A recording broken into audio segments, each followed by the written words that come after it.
Nganong kanang nituman mo ana nga wa man gani nito ang mga pinuno sa relihiyon.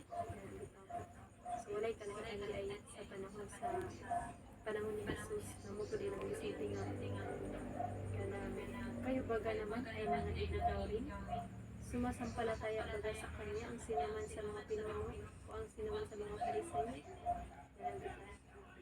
So walay kalahian gud ko mga kapatid karon nga ilang question nga anong may sunod man mo anak, anong may tuman mo anak.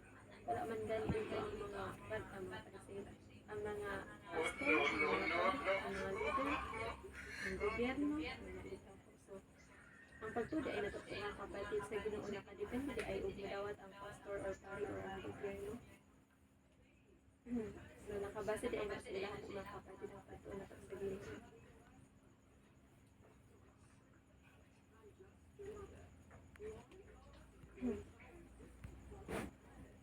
So, muna po mga kapatid, proud kay